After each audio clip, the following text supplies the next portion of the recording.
All right, we're taking suggestions from the community today. We have this and Miss Octopus we're going through today. And this is Stupid Anime Tropes. Very simple name. I feel like I can trust it. Also, I am continuing the send me the clips of the dumbest videos that you think is funny and no one else think is funny. And those have sent me down some interesting spirals. I'm not going to react to all of them, but I will watch most of them. So that's the plan. Let's get into it. I know I don't talk about anime on this channel a lot. I've made like one video on it. But I think now is as good as a time I'll ever be able to do one. The fall anime lineup for 2022 has me creaming in my chair. We got Chainsaw Man's debut, Spy X Family Part 2, Mob Psycho Season 3, My Hero Season 6, the Bleach 1,000 Year Blood War arc? Oh yeah, I'm ready to sit back and eat ass. But with all these animes coming out, I kind of thought back to all the tropes they have in anime that are just absolutely stupid as shit or ridiculous. Things that a lot of animes include because it's just how it's been for some time now. And looking back at some of these tropes, I kind of realized how much I fucking hate them. So I kind of want to run through some of these anime tropes that just piss me off in this video. Some of them may piss me off more than others, but regardless, I'm just gonna run through them. And first, I want to start out with the one I hate the most. Like, if you're someone that's into this, unsubscribe from my channel right now. You should be locked up in an Alcatraz prison, have the key thrown away, and stay there the rest of your life. And I'm talking about none other than the lollies. Oh, come on. Now, some of you watching this may be like, Tommy, I watch anime, and I don't even know what a lolly means. And if that's the case, good job, I pat you on the head for being an upstanding citizen. But let me just ruin your day real quick by giving you the definition of what a lolly is. A lolly is a female in anime that has a childlike appearance when they are actually not underage. The key words in this definition are childlike. Here's an example from an anime that's known for having the best animation in the world, Seven Deadly Sins. How old do you think this girl right here is? Most of you would probably guess without knowing her at first. 13. 7. Okay. Or 8. The dress is ridiculous. Or 9. Maybe 10 or 11, but that's really pushing it. That girl right there is 1,000 years old. Yes. She is dust. And, I mean, you guys have seen the anime, so you know. The guy is in love with her. You have to watch the anime and have your... I just have, like, anime blinders. I just have to pretend like he's not...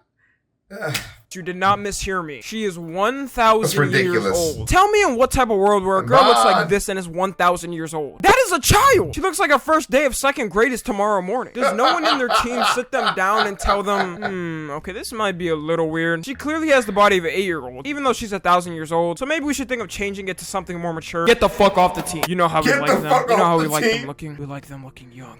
The worst part too in Seven Deadly Sins is when she ends up with Bond in the show. That's what I'm Bond is saying. someone who is 34 years old, 6'11", and straight up looks like a full-grown man who could play in the NBA full-time. So how does this man end up with a girl who looks like she just learned her multiplication tables? And when I say the photos of them together are scary, they are. Like this, like this, like this, and probably the worst one out of all of them, like this. Is she? No. Yeah. Oh yeah, that's definitely pregnancy. Wee-woo, wee-woo. He is a sex offender. I repeat, that nigga is a sex offender. Lock that motherfucker up and throw the key away because he is a sex offender. Stop showing the clips, bro. All right, we're done. On to the next one. We're skipping the rest. Seven Deadly Sins. That was one single example. There are hundreds of animes like this where they use the same trope. And before the weirdo Discord mods come in my comment section talking about, Tommy, get a drawing, bro. Relax. She's over the age of 18. Why are you so worried? Bruh. Y'all know damn well that they're just making them these ages so they can pass it as not sexualizing kids, right? Of course the creators wouldn't label them as 8 years old and put them in the most sexual position. Okay, all right. He is so bad. I've skipped so far ahead.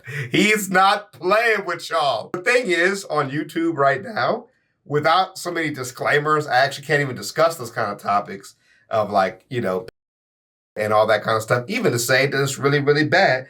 But you know how it is. I just saw this clip actually, and this dude was like arguing about how it's okay that they have kids in anime that are fake knife, that or whatever that look like that, or that kids can have relationships with adults or whatever like that. And he said, and I quote, fake knife, by the way, I have not heard a convincing argument yet that has convinced me of why we shouldn't have these things. Fake knife. And I would like to remind him with my fake knife, we tried one time to explain it to them, then we got rid of them. We put them away. We packed them up. That's why you've never heard a convincing argument. We stopped trying to make them. That's where I'm at with that. You already know how we feel. By the way, a great reminder, we're going to restart the Pedo Slayer series if you guys are interested in watching, because I'm interested in shooting it. Let's get it. explaining the ability at the stupidest time ever. Now, in nearly every anime that has some type of power system and fights in it, there's always a multitude of different characters with skills only they can use. It's bound that they'll end up fighting each other eventually. But what I don't like about these fights is when in the middle of the fight between two people, one of them just stops and starts to explain their ability and everything they can do to that opponent. Straight up giving them a Khan Academy lesson on their ability and what they can do. Like, I get that you need to explain the power and the ability to the audience so they understand how. Thank you. I was about to say, because the biggest challenge in any show, especially fantasy, but any show, period, is how do you inform the audience? It's the biggest challenge. And anime has the unique challenge of people having abilities that do not make sense. That is not the best way to do it. Sometimes they'll straight up tell the opponent everything they're about to do to them and what they're gonna do to them, and the opponent will still lose. Yeah. Like, bro, how dumb are you? Can you imagine if the same scenario happened in real life? Like, imagine two countries are at a war, and one of the countries just explains, like, where they're going to bomb and attack the enemy at this certain type of place, and the enemy still loses. I'm not gonna lie to you, that'd be a different level of disrespect. Right, you're not putting on your anime brain. An anime brain that makes it better. Damn, he was so badass he did that shit anyways. You know what I'm saying? The next trope I want to move on to is from romance animes. In general, I just really fucking hate romance animes. I genuinely can't stand them. And that's because 99% of the time, it's always the same thing. Some shy kid who has no friends, sits in the corner of the classroom away from everyone, sits at the lunch table alone every day, then ends up meeting the super hot girl who then falls for him. Like, bro, I did the same thing at school and I didn't get any bitches. What's the difference between me and him? And to this day, there are a bunch of animes that still use the same trope. And I already know what people are gonna say.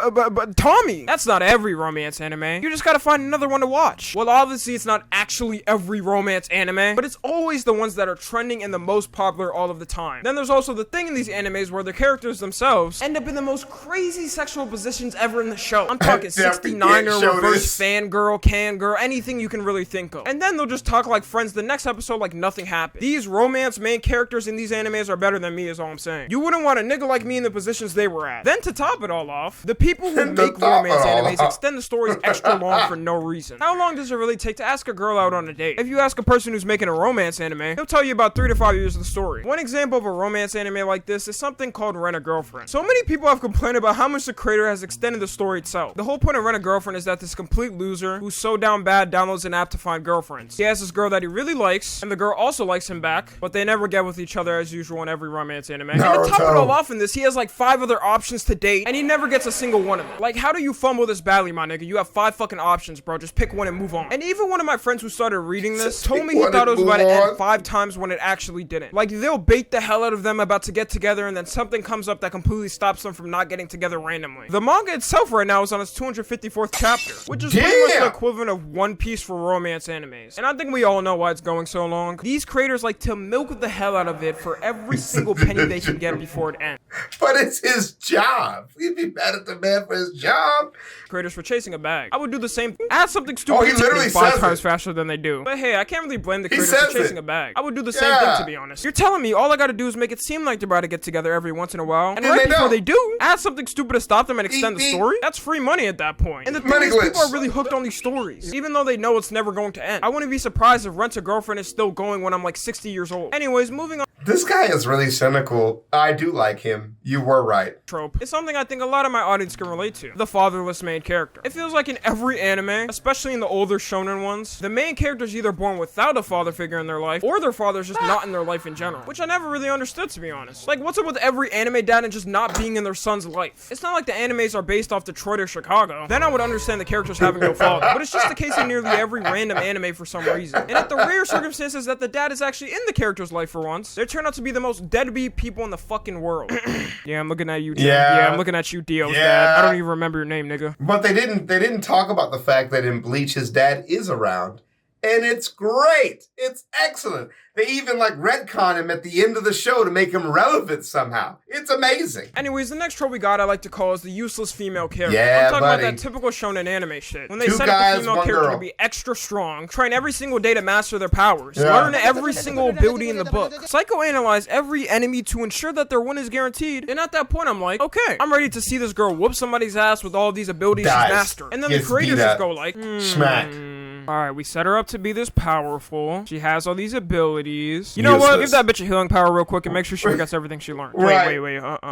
Right. Like, bro, what happened? Then to top it all off, when they do actually get in the fight, they end up losing the fight they get in, and the main character just swoops in to save the day like he's Prince Charming. And I think we all know which character fits in this exact category without me really having to say it. Sakura. Every time Sakura yelled for Naruto, I just wanted to punch my monitor. Yeah. The thing is, we know Sakura is strong. This is the same girl who trained with Tsunade and got her ass whooped so she could become stronger. But of course, they had to give Naruto his character development. So anytime she didn't have the upper hand in a fight, she just yelled for him. There were rare times where she did actually use her strength in the show. I cannot deny that. But I can count those amount of times on my fingers. You really could, luckily, there's good news on this. It has gotten better in newer animes and stories. Like, I know Jujutsu Kaisen has fire-ass female characters that are strong as shit. But no, it's not. Wait till you see how this goes. This came out, could not have come out when this last season happened, because let me tell you, she got wrecked.